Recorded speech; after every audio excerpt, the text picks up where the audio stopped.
What's up, guys? Welcome to another late night impromptu home theater hangout. So I figured we'll hang out for a little bit, maybe like an hour or so tonight, see what you guys are up to. But in the meantime, we'll cover some news that just dropped recently, which I think some of you guys may have heard of. We have coming September 16th, we have Tron and Tron Legacy coming to 4K Blu ray. I personally don't think Tron 1 from 1982 is probably going to look all that great, but I'm sure Tron Legacy will be quite the banger. I know Tron Legacy was shot, I believe, only in 1080p, but if it looks anything like the regular Blu ray, it should look pretty good, especially with a lot less compression. But it says here comes to us via Bleeding Cool News. Finally, both Tron and Tron Legacy are getting some new home releases, which entirely makes sense. Both of these films have lived and died from home releases, specifically physical home media. So releasing some shiny new ones feels like a necessity. Disney has fully remastered the original 1982 cult classic Tron and the 2010 sequel Tron Legacy in 4K Ultra HD. Both groundbreaking features will be available everywhere on digital and Blu-ray Steelbook beginning Tuesday, September 16th, 2025. They are very pretty looking too.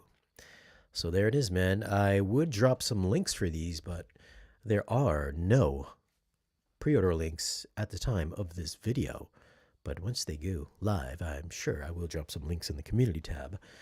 But I'm definitely looking forward to this because if you remember correctly, let's share some screens here. Tron Legacy did have the expanded aspect ratio. Boom. Give me a second here. So this is from Tron Legacy. And how's this going to play out? I don't want to play it because I don't want to catch copyright, but as you can see here, I mean, this is like the opening shot with his dad. They attempted to de-age him, which looked pretty bad at the time. Well, it looks pretty bad by today's standards.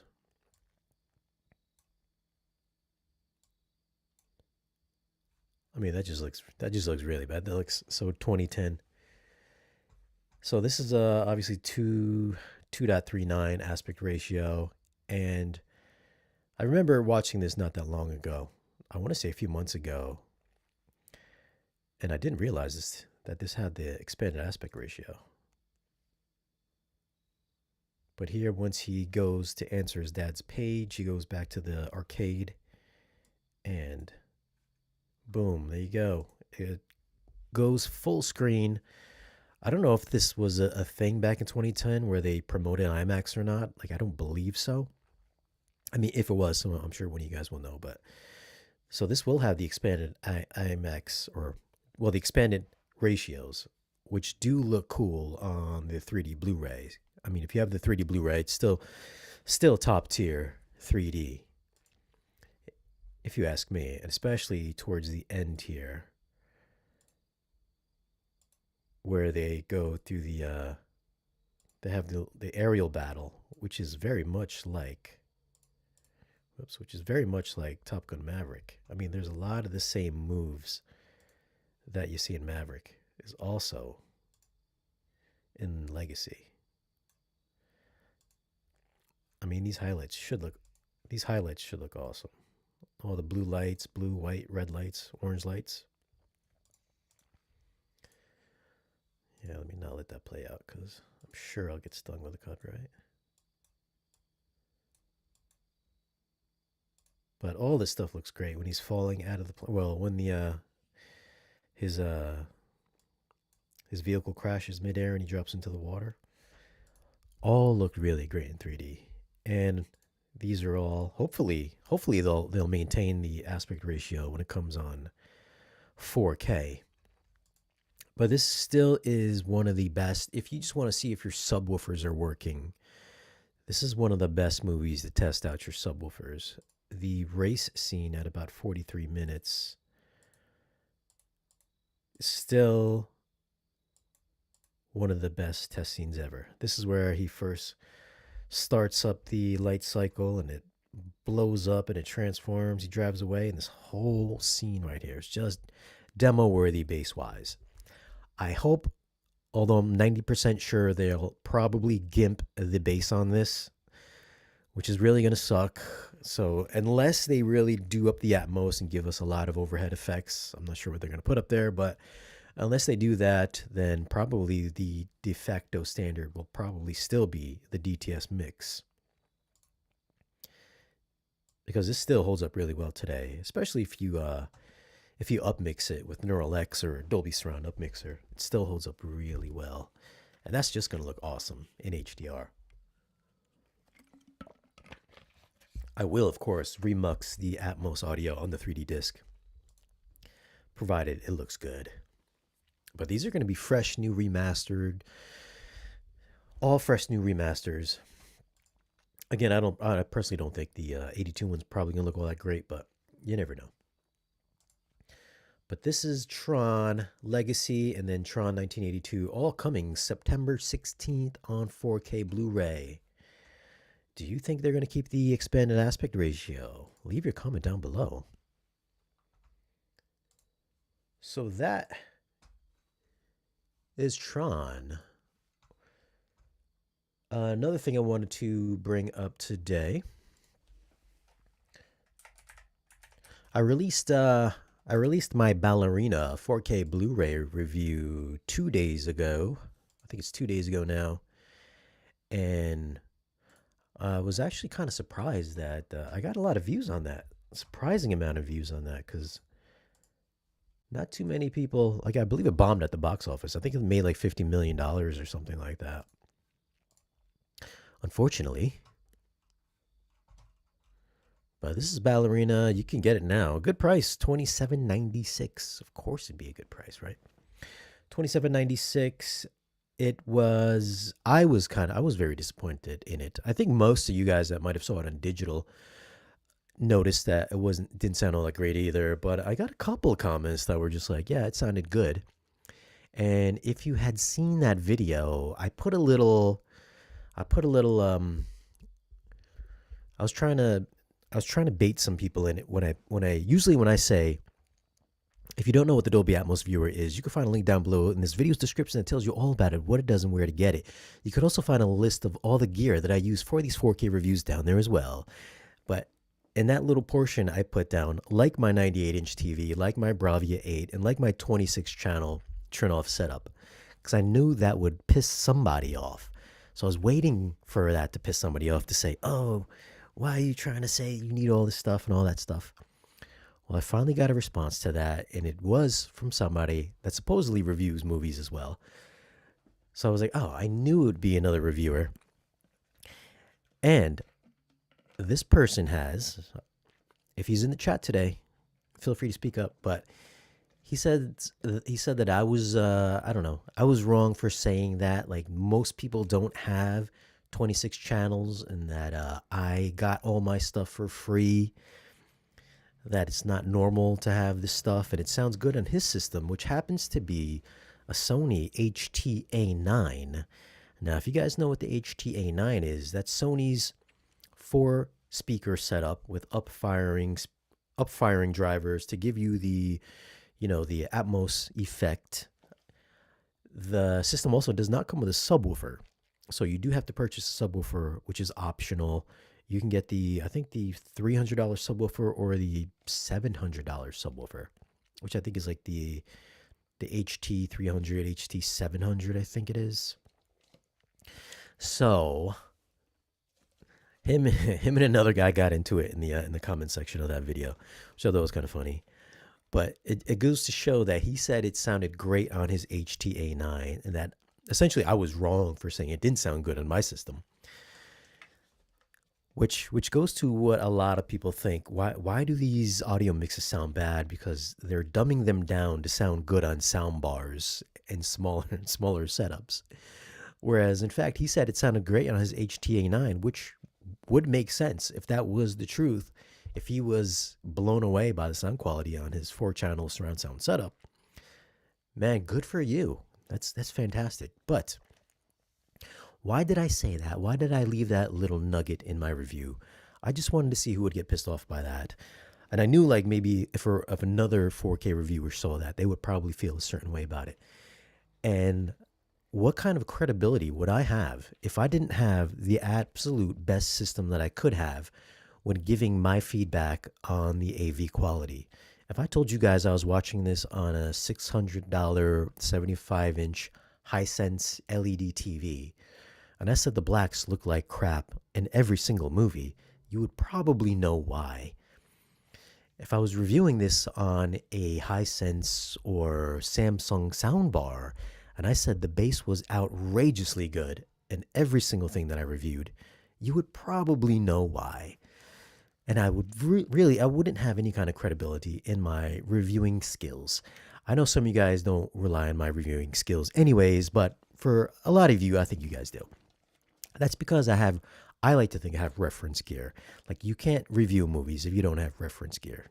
You just can't. It just doesn't make sense why you would. So, for you guys out there that are reviewing movies out there, the reason why you should have reference quality gear is so you can give a really good informed opinion on what you're experiencing on these 4K transfers, these discs, these movies that you're watching at home. You can't really say, hey man, the audio sounded good. This Atmos mix sounded good on my 4-channel setup. Because we all know you need speakers over your head. You just have to. You gotta have some good subwoofers, and you definitely have to have a good display. If you don't have any of those, your review is kind of garbage. It's out the window. We can't trust you. If you just want to review the movie and say, listen, I think it looks good on my TV, that's fine.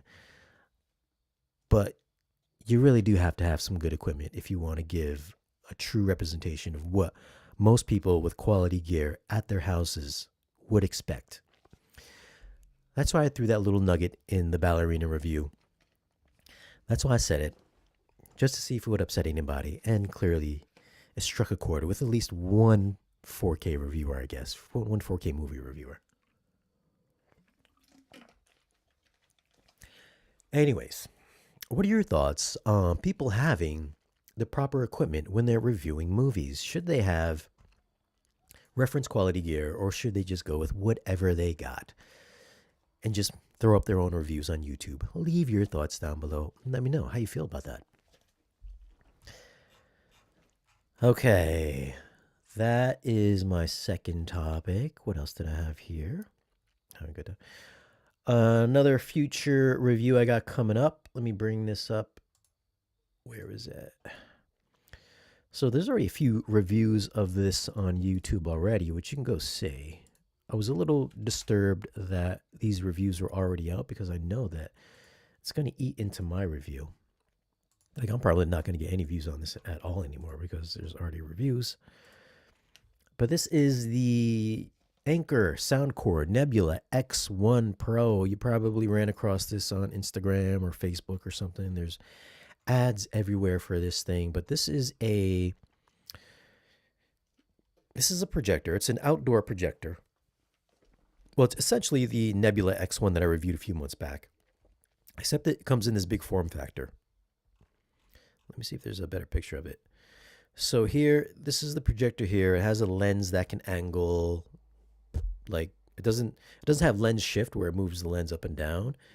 It has an angle where it angles your lens up and down. So if you're using the angle feature, you will have to use the digital keystone correction, because if you angle it, you're going to get a trapezoid image. So it's like, I understand why they did it, but it's kind of a bad idea. Like, why wouldn't you just put a lens shift on it? The lens angle just not a good idea. Anchor, do lens shift next time. The lens angle, such a dumb idea. Anyways, this is just like the Nebula X1. It's a triple laser, uses the 0.47 DMD, which is a pixel shifter. It's a 1080p pixel shifter. Will give you 4K. I mean, if you can't see the rainbow effect, then good on you. I see the rainbow effect on these 0.47 chips all the time. Sometimes it's just so bad. Sometimes I just get a headache when I look at these things. This one's a little bit better. This one's not that bad. If you can't see it, then you're fine. But what this thing does is essentially, this whole thing is a projector. There are speakers that pop out of the side, which are these little rectangular ones. They actually, you can store them on the side there. And let me see if there's any other pictures here. And there's also speakers here that pop out of the back. So the speakers that pop out of the back, I believe these are the front, left, right. And then the ones on the sides, you could use the speakers that pop out of the side, like these guys here. Okay. So these speakers here would be your surround speakers. Is that the right? One of these are your surround speakers. I think these are the surround speakers. I think these are the ones that pop out the back are the front speakers. They detach out of the projector, and you can set them up in a Dolby Atmos setup. They also have up-firing drivers on them as well. If you're going to use this outside for an outdoor projector type of situation, the Dolby Atmos effect doesn't work because you need a ceiling for the sound to bounce off of. So kind of a relevant point that they did that. But if you're going to use this inside the house, then it's okay. It works okay if you place the speakers properly. There's also a pair of microphones. If you guys had seen the X1 review that I did, it does come with some microphones which you can use to speak into, you and a guest. If you're at a barbecue, you have an announcement, a wedding announcement or something like that, you're having a party, it works pretty good. And the plug pops out of the front, so you will need some power to power this thing up. But this is the whole thing, man. So yeah, so the speakers here, front speakers, and then you get the back speakers. And then there is a built-in subwoofer in this thing. And they also have they also sell an inflatable 200-inch screen, which they did send me. So I got to set this up outside, and it works pretty good. I mean, I didn't realize how big 200 inches was, but 200 inches is a huge screen, especially with an inflatable huge screen. So this review is coming up. I think they're letting me release it on September or October or something. I don't even know. They keep pushing it back. But I think there's like 2 reviews on YouTube now for it. It's the Nebula X1 Pro. This is coming up soon. I think this is like a $5,000 projector. It's got 3,500 ANSI lumens. I mean, it's the exact same thing as the X1. 110% BT 2020, 5,001 native contrast ratio, 56,000 dynamic contrast. It does have an iris, which is very nice for a projector of this caliber. Not too many projectors have irises, but this one does. There's also an optical zoom as well, which is cool. And this is their spherical glass lens, which is, again, very nice for a theater of this caliber. So that's the Nebula X1 Pro, which is coming out sometime in September, I think. Whenever they approve my video, they have to make sure that I had hit all the relevant points for them, and whatever they're rolling it out. I think they have a Kickstarter or something like that, so they want all these reviews to come out at the same time, even though it's already out now. But that is Nebula X1 Pro. That's coming out. Another review that I've got in the burner here, which is ready to rock.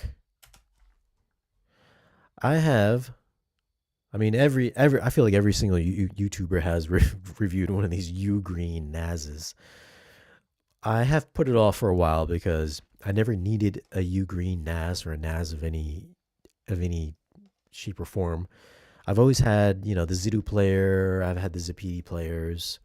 I got, how many Zidus do I have now? I think I've got like 2 or 3 Zidus now, but I've always just like added drives inside the player. But after about 4 years, I finally run out of space. I think I have like 24 gigs or something like that in my Zidu 8000, and it's totally filled up. And I've had to get some USB hubs and put extend put external USB drives on it. So USB storage on the USB drives on the back of the Zidu player. So they've reached out. They usually reach out to me like twice a month. I've always turned them down, but they were just like, "Hey man, do you want to review it?" I was like, "You know what? I think is the time where I do need some extra space for my 4K rips."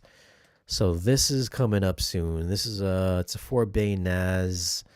I think you can max it out at 120 terabytes, and does all this stuff. It's 8 gig of RAM and 2.5 gig LAN. Does 4K transcoding. You can download the app on your iPad or phone, and you can have it transcode from the NAS over to your mobile device, which is kind of cool. I mean, I would never use that feature personally, but it does it. And then, of course, you can always, upload your stuff from your phone over to this. So if you didn't want to use Google Drive and stuff, which it's pretty cool. So you don't have to pay. I don't know what I pay. I think I pay like $15 a month for Google Drive, but that's for like 40 gigs. I think I pay $15. I have like 16 gigs here, and yeah, I can just upload all my photos to the NAS, which is pretty cool. So that review is coming up soon. Not too special because there's like a bazillion of these Ugreen reviews coming out, but listen, I had to join the other YouTubers and do this. So that's also coming up. That's already ready to rock. It's already in the queue, which will be up at any moment in time. And only $365. Not bad. I always thought NASs were like super expensive because I never really shopped for them. Well, they get expensive once you start buying some drives. And what else we got here? All right, so that's it for the topics I wanted to bring up today. Let's see who's in the chat. Anybody in the chat? Mosen, Mission Impossible: The Final Reckoning. What's your opinion on video? It was a bit too dark. The Final Reckoning. I didn't get the impression that it was too dark. I mean, I saw it once at the house. I'm waiting for it to come on 4K disc to do the review, but I saw the digital and I thought it was all right looking. I mean, it's kind of a dark movie to begin with, but I thought it looked good for me. What's up, Howard Wang? Walt Disney screwed up. Those steelbooks look pretty dope. Better order early, folks. The Sharks on eBay will be out. Yeah, once those pre-orders come up, they always sell it really quick. Man of Steel is a top 10 superhero movie of all time. Also one of the best Atmos tracks of all time. It's a good one, yeah. I think I gave it like a 9.9 in my review. Man of Steel, underrated. Good movie. I mean, I still like Superman. I'm still a fan of the new Superman. Ballerina was actually better than I thought. Beats John Wick 3 and the shotgun scene had good punch. Ballerina. I thought Ballerina was all right. I wasn't a big fan of it. I thought Ballerina was kind of boring, but that's just me. Why is 4K less expensive than Blu-ray? Is it less expensive than Blu-ray? Let me see. What are we talking about here? Oh, you're right, it is. I don't know. Look at that. So the 4K is $28. The Blu-ray is $32. That's pretty crazy. Well, for you guys that are like, 4Ks cost too much, well, there you go. It's cheaper than the Blu-ray. So if you're going to pick it up now while you can.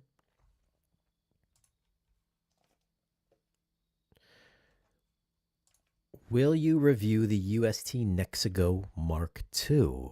I don't think so. I don't think I will. I think they reached out to me, but I don't know. These there's always some of these weird off-brand projector companies that are always just popping up making USTs.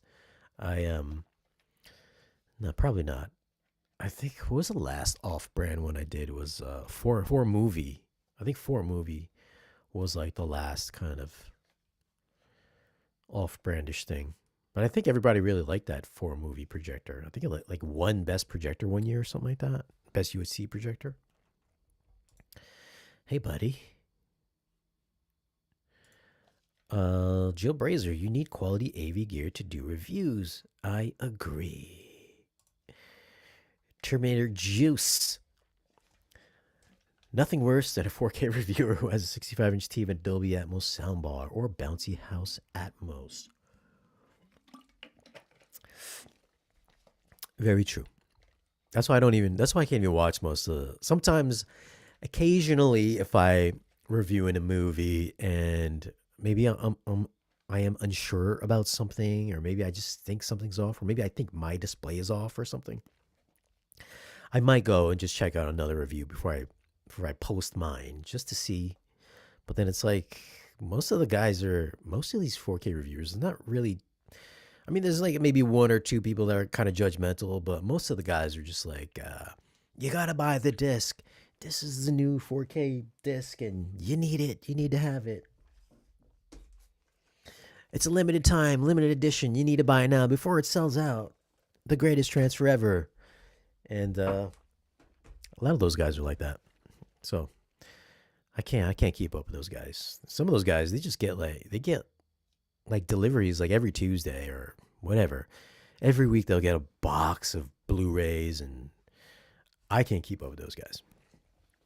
Those collectors. I'm not a collector, so if I was a collector, maybe that'd be kind of cool. But some of these guys, they try to review like 12 DVDs and Blu-rays and 4Ks every week. I don't know how those guys do it. Shane, I agree with you 100%. Blu-ray reviewers who have entry-level home theater systems lose all credibility with me with their commentary regarding the disc's audio quality. There you go, Reggie Owens. Not sure. AudioQuest 303, Marantz 7705, Emotiva Gen 3, S150s. I used to have the MK S150s. Always wanted to have their subwoofers, but I never did. However, I did review their 15X or the X15, MK MX150 subs, and a little 55-inch LG. My desktop speakers, by the way, they're M&K. I have M&K S85 desktop speakers. Still kicking, still going strong. I mean, I got a bunch of speakers in here, but I really like the M&Ks. At least the older M&Ks. The newer stuff is like, the build quality is a little questionable. BVS on Kaleidoscape is insane. You can see every LED in Batman's eyes on his armored suit. Got mine connected to the 77-inch 95L. I know it's a small screen, but the quality is crispy. What's up, Devin Lott? List your favorite films of the summer. My favorite films of the summer. Favorite films of the summer. I mean, I like all the big ones. All the big ones that came out were good. I like Mission Impossible: Final Reckoning. I liked Superman. Fantastic Four was decent.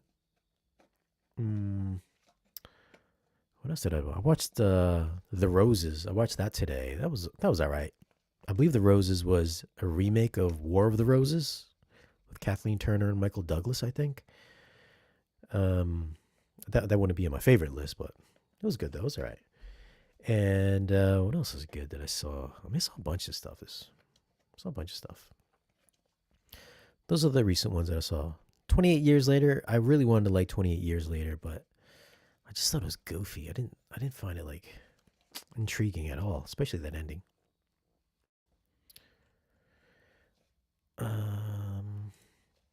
What do you think is an entry level system? That's an entry level system. If you're reviewing movies and you don't have a center channel, that's an entry level system. NZ500 or Bravia Projector 7, which one should I get? Well, I haven't seen either of them, so I can't really say. But what is the NZ500? Is that Is that 1800 lumens? NZ 500 JVC. Because I know the 700, or sorry, I know the Sony is 2200 lumens. So the 500 would be where is it? Where's the specs here? 2000 lumens. Yeah, so I mean, hey, I had the when I reviewed the NZ 700, I just I had really good blacks, but then again, it's a dim projector, so and the 500 would be even dimmer than the 700, whereas the Sony is a brighter projector. I personally would probably go with the Sony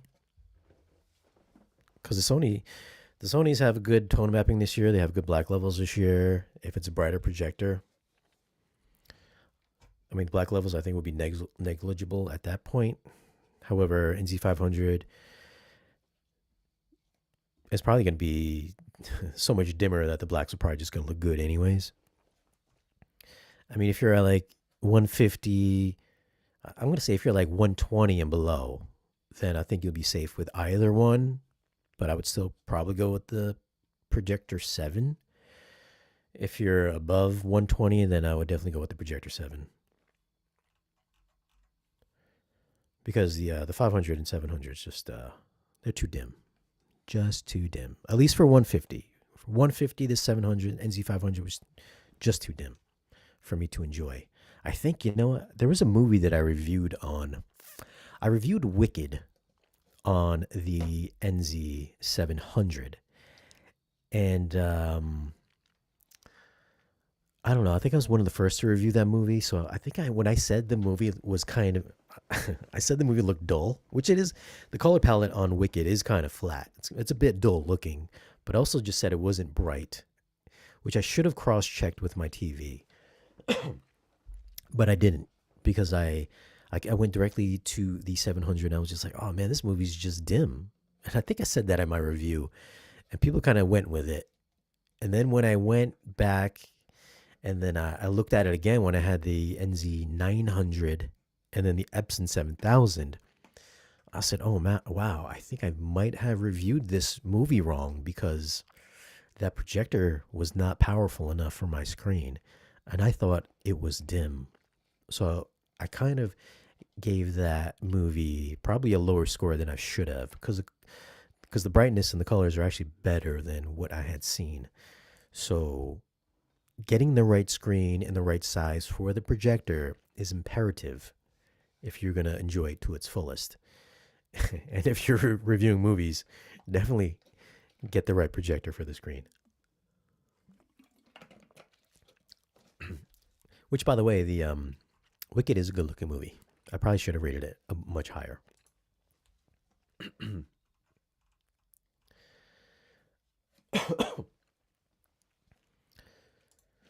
I have the Sony Bravia 8, and it's awesome. I got the Bravia 8 too. I concur. The Bravia 8 is an awesome projector. It's actually not. I don't know if I did the comparison in the review, but the Bravia Projector 8 and the NZ 700 and the NZ 900 are very close in brightness.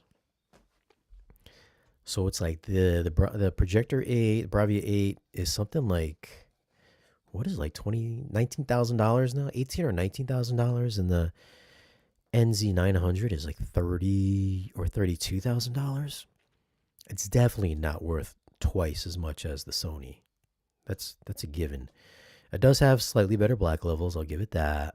Tone mapping, they both kind of prioritize different things in their tone mapping, so I could go either way with the tone mapping. 3D, I don't know if I would spend another $15,000 or $16,000 for just to have 3D. And 8K, I never used 8K when I had the NZ 800 or the NZ 900 in for review, so I never used that. So I never found that useful. So it's like, would I pick the Bravia 8 over the 900? I probably would. So I have the Bravia 8 now, and then above it, I have a little cheap BenQ DLP that I keep for 3D movies, and I have them on a splitter. So I'll turn off the Bravia 8, and then that'll kick on the BenQ for my 3D movies. And then I have a different preset in the Lumigen for 3D content, and then I have another preset in the Lumigen for 4K content. But yeah, I'm a fan of the Bravia 8. I'm kind of curious what the Bravia 9 would look like. Are you coming to Cedia this week? I will not be in Cedia. I will not be in Cedia. No. What is this? TCL projector. No. Okay. No, I will not be at Cedia. Listen, I usually don't go to these shows because I don't like to be in crowded spaces. I don't care if they have the best system in the world there. Unless it's just me going with my camera person to go check out these expensive rooms, then I typically just won't go because I don't. What's the point? I can see all the new stuff on YouTube when everybody else films it. I don't need to be there in person. All of these rooms are never ideal rooms. They might look ideal, but they're never ideal rooms because there's just so much shit going on outside of the rooms. And yeah, no. Kind of a waste of money. Travis, saying it doesn't make sense is different than saying they've been bad thus far, neither of which I agree with. Not sure what you're referring to. Oh, I guess you guys are talking about something. Do you guys remember when the standard for home theater screen size was 27 inches? We've come a long way from those days with 100-inch screens.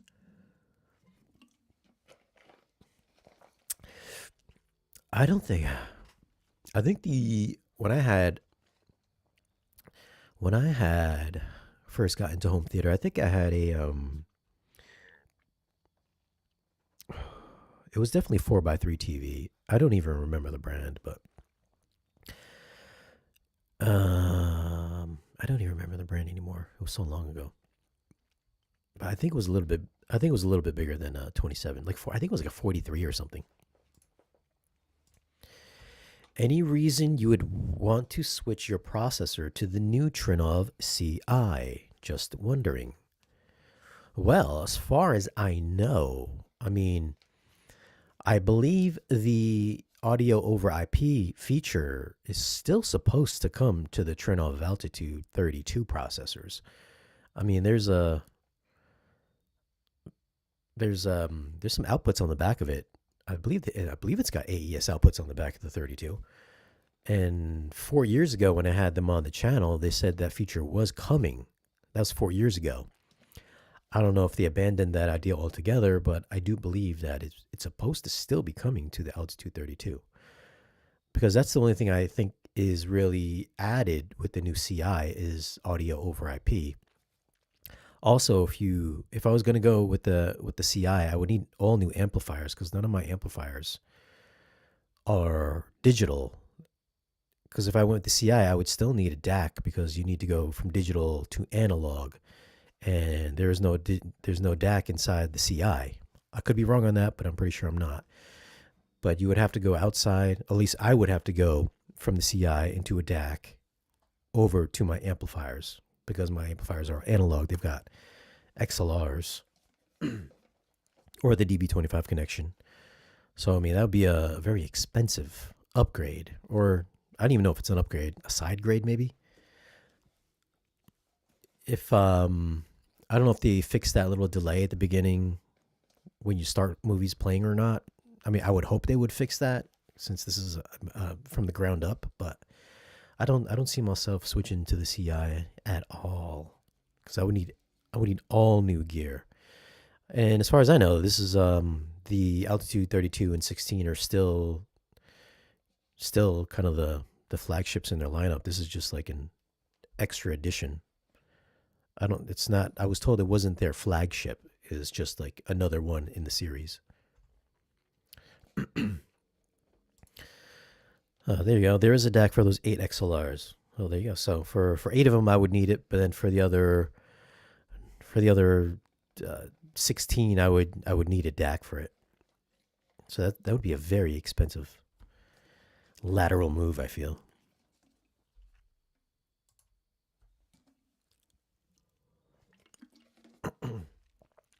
bought the Bravia 8 projector after watching your review last year, and I am glad I did. And you also convinced me to buy 4 Perlison D212s. So brutal. Look at that. Good for you, man. Listen, I still got the Bravia 8, so yeah, congrats on that. Trev is useful for subs or something.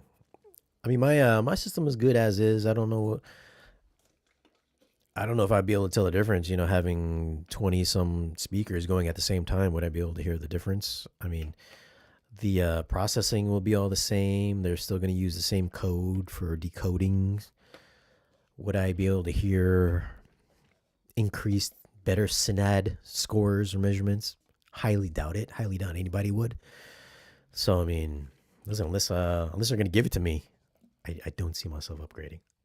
Although the display looks kind of cool.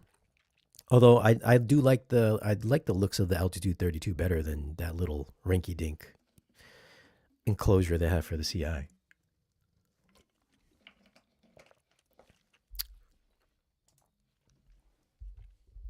Check the Nexigo Mark II you might be interested in. Iris on and SAE work great. I think it gives to the level of JVC projector.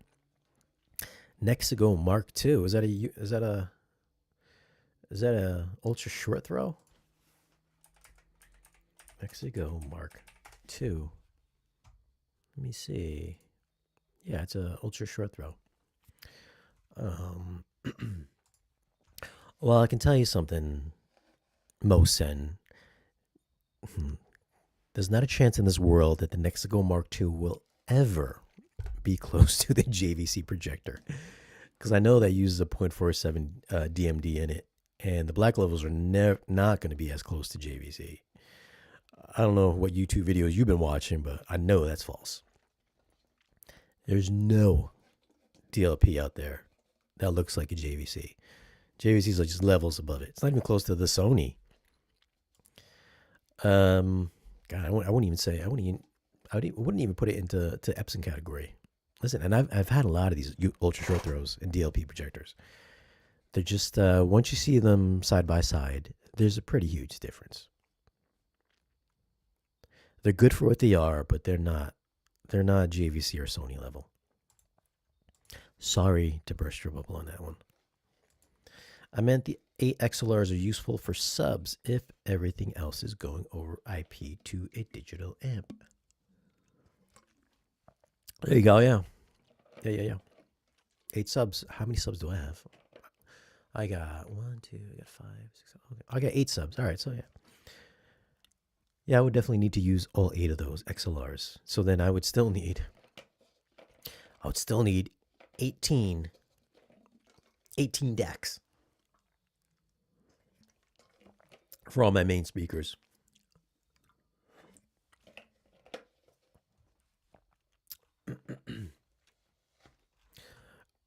Oh, speaking of processor, in the works, I'll probably just do an unboxing of this, but I'll probably drop this just an unboxing overview maybe tomorrow. But I have got this in for review. This is the Lingdorf MP60 2.1. This is a 16-channel processor. So this has two dedicated subwoofer outputs, and then the rest you can use in. The rest you have how many? You have 14 extra channels for your other speakers. So I believe you can do like 9, and then 5 overheads. So this has HDMI 2.1. It can pass through 8K 60. I believe it has AES as well. So just like the Neutron, I guess this had audio over IP for quite some time now. It's got Room Perfect. That's the only reason why I wanted to get this in, because I've heard some good stuff about Room Perfect. So I want to hear what the room correction sounds like on this. Unfortunately, it's not going to use all my speakers, but it'll still use 14 out of the 18. So that's still cool. One of the coolest looking processors, I think. So 5 HDMI ins, 192 24-bit, has 1 AES, at 192.24, three coaxes, four SPDIF, one USB audio. Microphone is XLR, just like the Trinov is. 16 XLR outs. Room perfect. Subwoofer level assistant.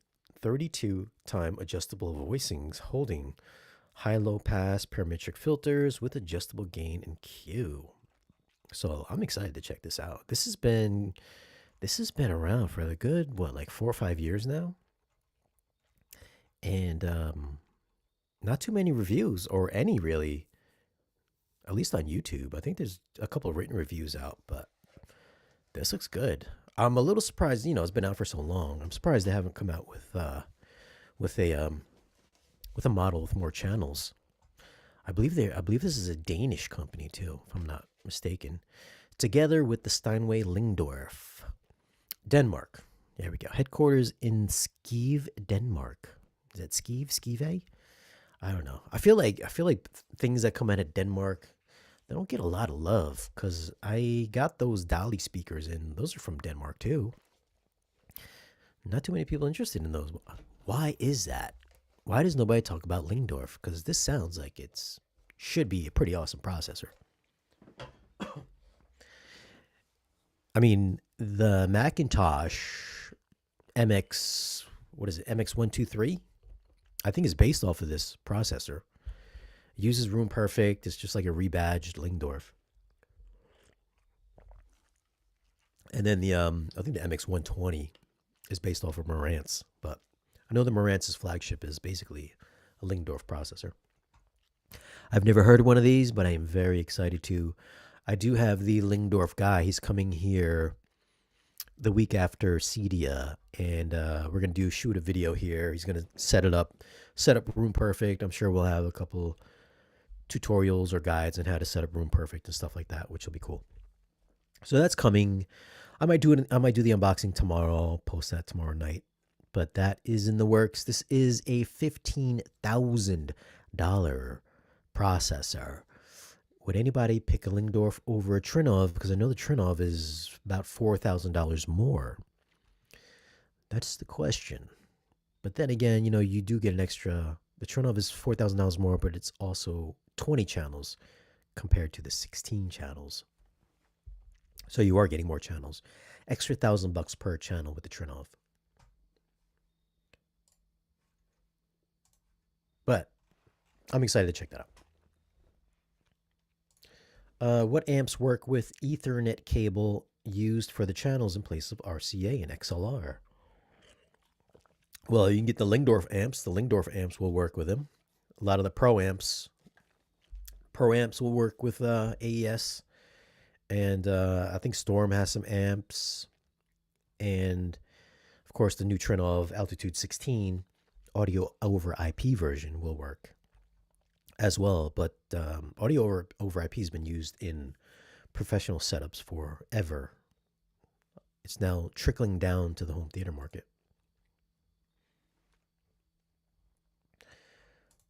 Hero of Mine, Lingdorf demo was amazing. One of the best I've heard. I have the Avium 90, also very good. Yes, yeah, I've heard the Avium 90 Teo has the Avium 90 from Audioholics. I heard that on his Perlisten setup, his Perlisten Revel setup. It did sound pretty good.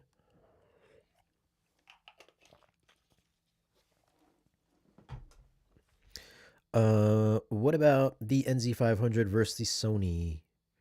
I wouldn't even get the 5000. The 5000 has probably some of the worst tone mapping. It doesn't even tone map. It just has like a little slider for its tone mapping. So I wouldn't do that. That was the previous generation, which is 2000 lumens. The new version is 2200 lumens. And even when I had the XW 7000DS, which was their flagship of the last generation, the tone mapping was just bad. It just wasn't good. And I'm certain the 5000 is going to be equally as bad. Denmark equals expensive because they like to hand make everything over there. Yeah. Oh, I tell you what, man, those Dolly speakers I have, there's like no orange peel on that paint. So they must have really hand buffed those things out because them things are them things are pristine, pristine speakers, man. And they sound great too. They got the ribbon tweeter and then they got the soft dome tweeter. And when I reviewed their on-wall speakers, I think last year, maybe 2 years now, one of the best on-wall speakers you can get. Still a little pricey, but you get that dual tweeter setup. Great sounding speakers. What do you think of the JBL 1000 soundbars? I've never heard them. I don't think I even know what they look like. Let me see, JBL. I can't remember the last time I reviewed a soundbar.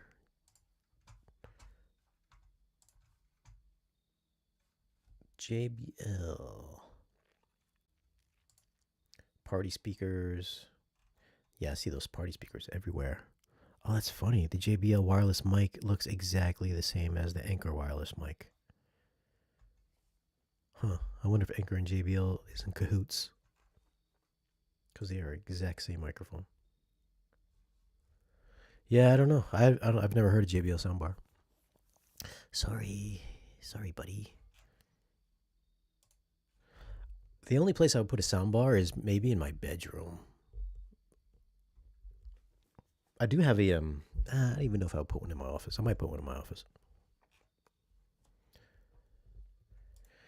Tony James, first, I'm a fan of your content. So, question, I just bought my first SVS PB17 Ultra. Congrats. And I was wondering if you know anything about it.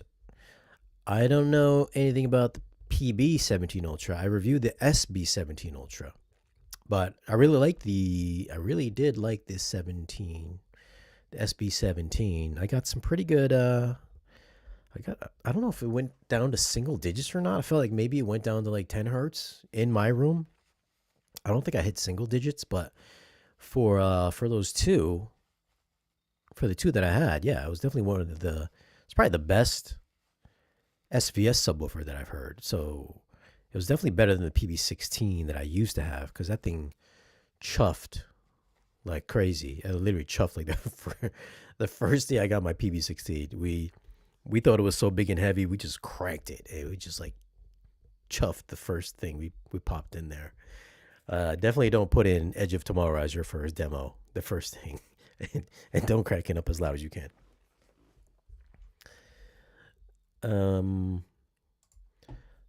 Tomlinson Holman, Shane, I like your hat. Where can I get one?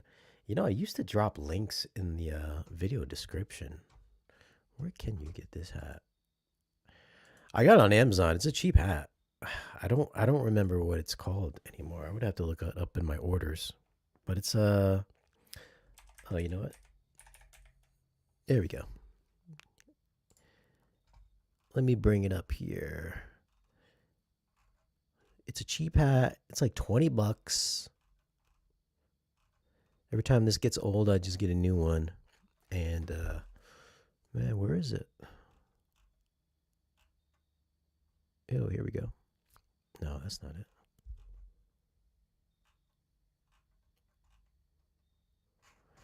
Well, it looks like they don't have it anymore. What's up with that? Sorry, buddy. It's a $20 hat on Amazon. Here, let me add it to the screen. Boop. I know it's called Jangool, but I don't see it here. I mean, listen, just type in newsboy hat on Amazon. You can get them.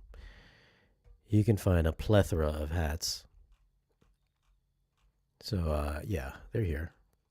Just type in newsboy hat. They're cheap. They're like 20, 15, 20 bucks. Super cheap. And when you wear them out, they just get a new one because they're super cheap. Especially if you get like this black one. You can see this black one's been abused quite often. But yeah, 20 bucks. Type in newsboy hat on Amazon. Very inexpensive. I'd have to go through my order history to find it, the exact one. How much markup you think retailers have on equipment they sell? Here in Aussie, it's huge markup. Well, it's huge markup here as well. Doesn't necessarily mean you're going to get a huge discount, but I know some stuff is really marked up pretty big. Why do you think some of these YouTubers have all this great gear in their house? Do you think they all pay retail? Oh, that was one of the things with that comment that I was talking about earlier when he was like, not everybody has 26 speakers in their house. Not a normal person has that, and you got all your stuff for free. Obviously, I didn't pay full retail. I don't think that's a secret to anybody watching my channel. If you're watching YouTube, if you're watching a YouTuber and they have really expensive gear, 100% chance that they have not paid full retail for any of that stuff. If they're a bigger reputable YouTube channel, if it's just a small up and comer YouTube channel, then they probably did buy it themselves. But if they've been in the game for a while, chances are they got a pretty good discount on it. So yeah. I have two SB3000s and two PB3000 subs in my room, and the bass is great. So I can't imagine what the SB and PB17s would sound like.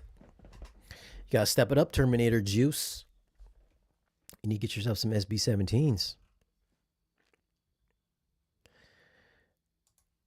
Percy Bedford. What's up, Percy? We were just talking about the Lingdorf MP60 2.1 processor.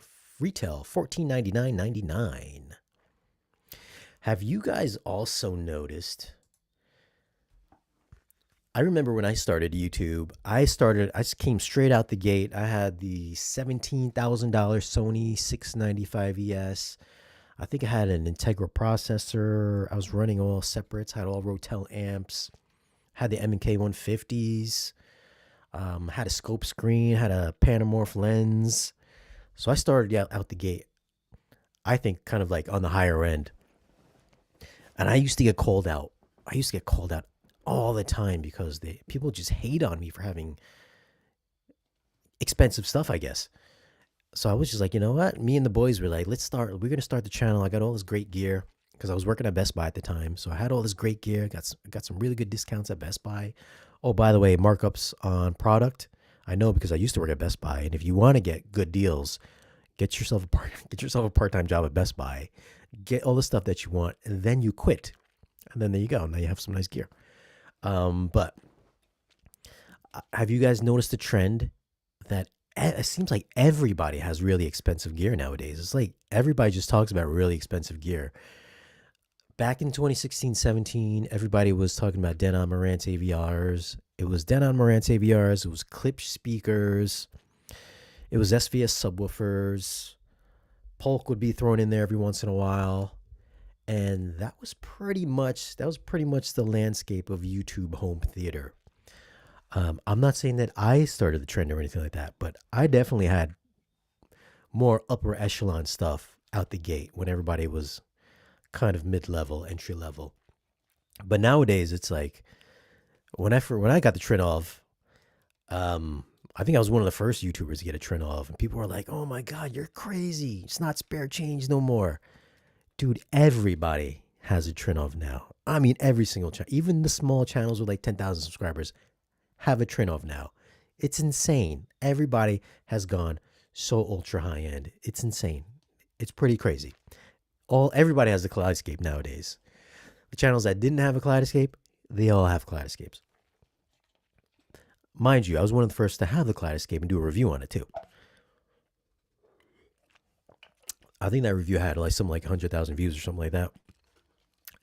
Everybody's got Trinov. Everybody's got Kaleidoscape. Mad VR. Everybody's got a Mad VR or a Lumigen now.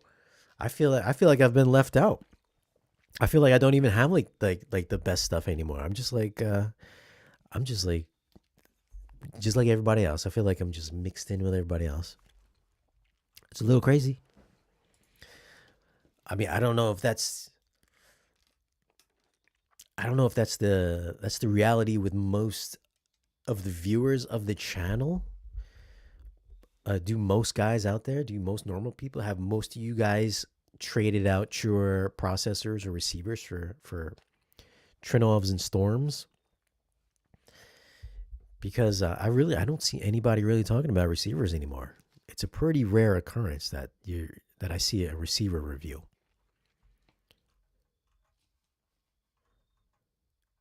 It's kind of a crazy trend. I mean, I was kind of just brainstorming. I was like, why do views kind of suck anymore? Like, I don't get it. Why the views are kind of sucking. Um, I was like, maybe I should go back and just start reviewing more entry level. Maybe I should just start reviewing receivers again because I feel when I was reviewing receivers and mid level stuff that my subscriber count was just like constantly getting more and more every month. But it's been so slow lately. Partially I blame getting a Trinov because once you get like the top tier stuff, you kind of don't want to go backwards. So part of that is to blame for my channel growth, I think. But yeah, it's kind of crazy that everyone is reviewing the upper end tier anymore.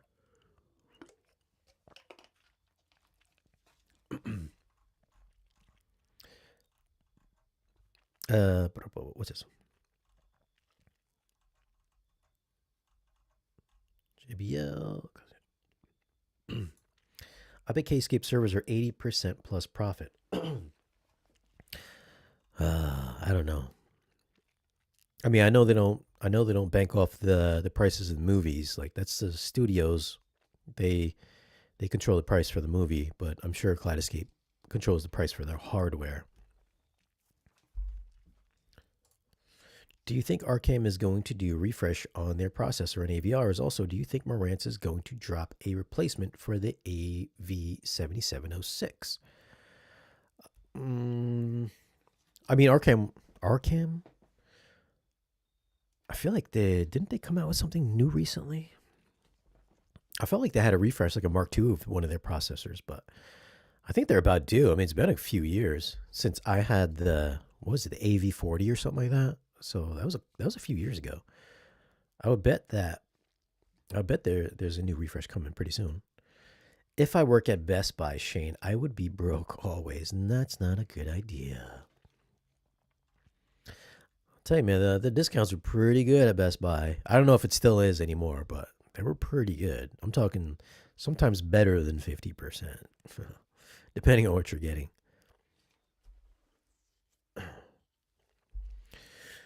Do you still pop in Power Rangers in your home theater? Yeah, I still pop it in from time to time. Just a little intro when the ship flies overhead. That's good. And then when they escape the cops at the beginning, I'll still pop that in there. Those dudes are trying to buy their way into the upper tier of YouTube channels. Salute. Ever thought about going JTR speakers? I've looked at their speakers, and those speakers are really big. Wouldn't have the space for those speakers. They're just too big. I mean, I could put them in there, but then it's like trying to walk around to get to the second row or not bumping your shoulder into them would be pretty impossible. So they wouldn't be a good fit for my room. They just would be too big. Which, by the way, sometimes I'll see on the forums or I'll see like a tour video or something like that with a bunch of JTR speakers in a room that's smaller than mine. I'm like, what are you guys like? How are you guys maneuvering around all these speakers? It's like, get the right size speakers for your room. Just because it's big doesn't mean it's good. It's gonna sound good in your room. Like shit, man. I see so many people like stacks and stacks of speakers in their front wall and just like 3 seats in there, or they're trying to put 6 seats in like a 14 by 15 room. I'm like, what are you guys doing, man? I still rock Bang & Olufsen Towers Infinity surround sound with Pioneer receiver and CD player in my garage. Yes, more AV receivers to review, Shane. I don't think there's anything good out right now. I think all the stuff has been reviewed already. I think all the Denon Marantz stuff. I think the last Marantz I did was over on Audioholics. It was that was the processor. It was the AV20, AV Amp 20, which still pretty pricey, especially for Marantz. I think I mentioned this before. You inspired me and probably plenty of other folks into this hobby. I was in a bad place in 2017 when I discovered your channel. Since a lot has happened. Thanks, Shane. It was very nice. Thank you, Cinema Lord. Percy Bedford, will you review the Aperion Theatris Cinema series of speakers? Um, I mean, I had them on the channel that one time, and I think he had mentioned that they were going to try to get THX certified. So I may at some point. Listen. I still got a bunch of speakers. I still got some Focal speakers I got to review. I got the Dollies I got to review. I got the Procellas I got to review. So I'm a little backed up in the speaker front. But possibly at one point, I think at some point I'll probably review them. If they actually get their THX certification, I'll definitely want to check them out. I mean, they look cool speakers. They look like cool speakers. And like I've seen some of like the unboxing speakers on like Elin's channel and Brad's channel, and it's funny because the packaging looks exactly like the Perlison Arendal packaging. So I'm wondering if those Aperion speakers are coming out of the same factory out of China, because the packaging looks exactly the same. I mean, the enclosures kind of look very similar as well, so I wouldn't be surprised if they're coming from the same place. Shane, what do you think of people with a star ceiling in their home theater? I personally think it's kind of dumb. I think if you have like a really big, like if you got like 3 rows of like 5 or 6 rows, 6 seats per row, and you have like a big ass warehouse of a home theater, I think it looks kind of cool in that situation. But like for my home theater, I think it would look kind of tacky. I think it looks cheesy. I mean, listen, if you like that stuff, that's good for you. But in like normal people spaces, I think it looks a little goofy. Because we know it don't look like no. We know it doesn't look like a star. It doesn't look like you're outside.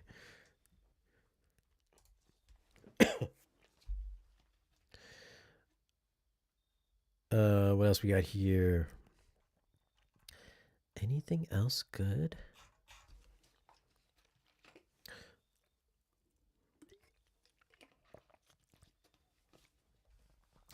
Well, I think we're going to wrap it up here. So I already touched on all the topics I want to touch on. Tron, Ballerina, having a good setup.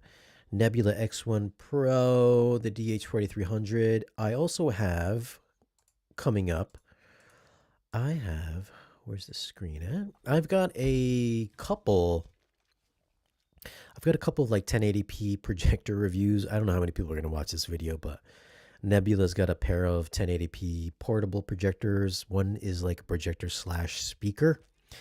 And then TCL also has a little 1080p portable projector that they sent over for me to review. So, I mean, I guess this is for like, I don't know, if you just want to have something small to carry around to give to the kids or something. It's definitely not home theater focused. It's more of just like a lifestyle. 3 lifestyle projectors that are inexpensive, I guess. Under $800. I think one's like 400, one's 800. I think the other one, I think, is like something like $300. So those are coming up soon, I think within the next month. So be on the lookout for those. And what else? I think that's it. But let me just answer these last 2, then we're going to bounce. My projector image gives off a slant in the lower left frame, I think because I got it off to the right instead of centered. I think I need to build a perch, but I don't have the know-how. I mean, you can get shelves. You can get shelves at Home Depot. I mean, I don't know what kind of projector you have, but you can get some shelves at Home Depot. And will someone do World Trade Center 4K review? I feel like Tony James. I feel like you've asked me this question like the past few times I've done the live stream. I don't know, man. You must like that movie.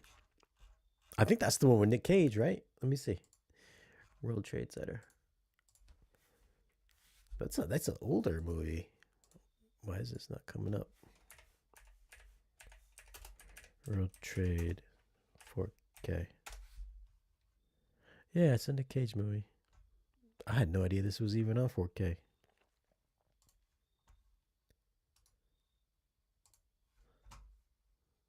me see here. Boom.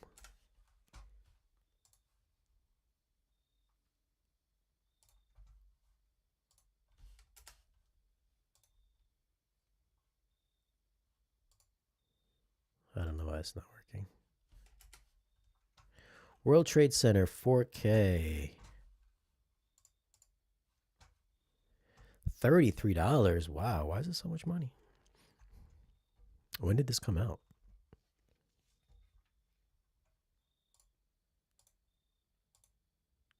That's right, Michael Pena was in this. I remember it was a pretty good movie back in the day. This was like when Nick Cage was still. Well, Nick Cage is always kind of hit and miss. Sometimes Nick Cage will do a good movie, then he'll go back and do 2 crappy movies, and he'll get another good movie. I think Nick Cage is going to be in the new season of True Detective on HBO Max, which I like. I really liked the first season of True Detective with who's in that? It was Woody Harrelson and Matthew McConaughey. That was a great show. I felt like True Detective was kind of like one of the originals that really kind of set off how good TV series could be. And then we started seeing a lot more A-list actors being in TV shows. But the word is he's going to be in the new season. So looking forward to that. I mean, most of the seasons have been pretty good. The Vince Vaughn one was kind of weak. I didn't watch the third one with Jodie Foster, but I might go back and watch it though. But I hadn't planned on doing it, so no promises. I didn't even know World Trade was even out in 4K. Shane, is there any update on F1 IMAX and where it would be available to watch? Thanks a ton. Love from India. As far as I know, there is no IMAX on the 4K Blu-ray. So this is from an insider that says no IMAX on the 4K Blu-ray,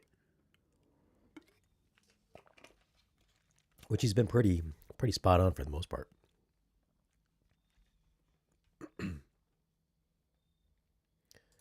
YouTube should have plenty of reviews of the World Trade movie 4K. It came out 8/12. Oh, so it came out this year. Had no idea. But all right, guys, I'm gonna head out of here. Thanks for hanging out with me tonight. If you have any questions, drop them down in the comment section. Also, hit the like button. It always helps when you hit the like button on the videos that you watch. I don't know why I don't get more likes on the videos, even though I get a ton of views. But sometimes I'll get more likes on videos that get less views than some of the big ones. Doesn't make sense. Just tap the little thumbs up button. Helps out the algorithm. Pushes out the video. You know what? Just go down the entire playlist and just tap the like button on them all. Thanks for watching, and I'll catch you next time.